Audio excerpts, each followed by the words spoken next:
অত্যন্ত সুশৃঙ্খলভাবে নিয়মতান্ত্রিকভাবে একটা উৎসবমুখর পরিবেশে ডাকসু নির্বাচন অনুষ্ঠিত হচ্ছে। কিছু জায়গায় কেন্দ্র কিছু অসুবিধা আছে, যেমন দীর্ঘ লাইন, মেয়েদেরকে দাঁড়িয়ে থাকতে হচ্ছে অনেকক্ষণ, রোদ গরম বৃষ্টি। এরপরেও খুবই আনন্দময় পরিবেশে শিক্ষার্থীরা ভোটদান করছে।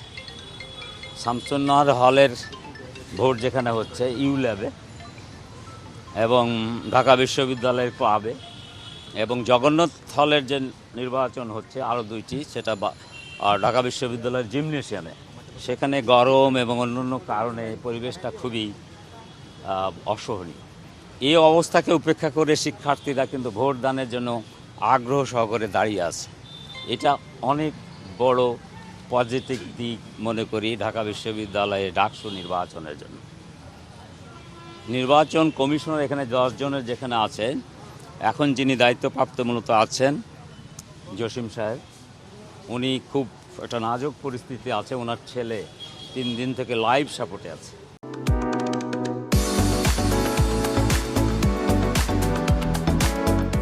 ওনার অনুপস্থিতিতে এখানে যারা দায়িত্ব পালন করেছে তারাও সচেষ্ট আছেন।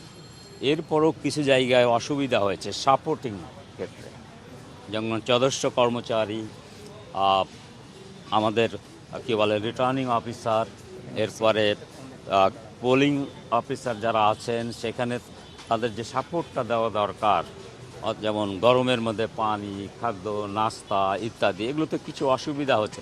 এরপরও আমাদের শিক্ষকরা, অফিসারগণ অত্যন্ত ধৈর্য সহকারে একটা নিয়মতান্ত্রিকভাবে ভোট গ্রহণ করছেন, এবং খুবই আশাব্যঞ্জক বা উৎসাহব্যঞ্জক যে আমাদের মেয়ে শিক্ষার্থীরা দীর্ঘ লাইনে রৌদ্রে দাঁড়িয়ে 1 ঘন্টা অপেক্ষা করে বুথে যেতে পারছে, তারপরেও তাদের মধ্যে কোনো বিরক্তি নেই। 2-1 কাছে আমি জিজ্ঞেস করেছি, তারা বলছে আমরা জীবনে প্রথম ভোটদান করছি। এটি আমাদের জন্য অনেক বড় দিক। এগুলো এই নির্বাচনকে মনে হয় একটা খুব স্মরণীয় করে রাখবে বলে আমার ধারণা। স্যার, আপনারা তো সকাল থেকে ঘুরেছেন, আপনারা কোনো ব্যত্যয় দেখেছেন কিনা? ব্যত্যয় তেমন কিছু নেই, তবে কিছু কিছু জায়গা আছে যারা নিয়ম বহির্ভূতভাবে কেন্দ্রে ঢুকে যাচ্ছে। কয়েকজনকে আমরা দেখলাম যে আমাদের প্রক্রিয়াল টিম এবং অন্য যারা আছেন তারা বের করে দিচ্ছে।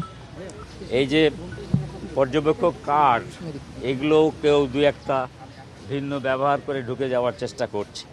তারপরও আইন শৃঙ্খলা বাহিনী যারা আছে, বিশ্ববিদ্যালয়ের প্রক্রিয়াল টিম এবং অন্যান্যরা, তাদের মানে প্রচেষ্টা, তাদের এই নির্বাচনটাকে একদম খুব সুন্দরভাবে করার জন্য তাদের যে প্রচেষ্টা এবং তাদের যে ত্যাগ খুবই আশাব্যঞ্জক।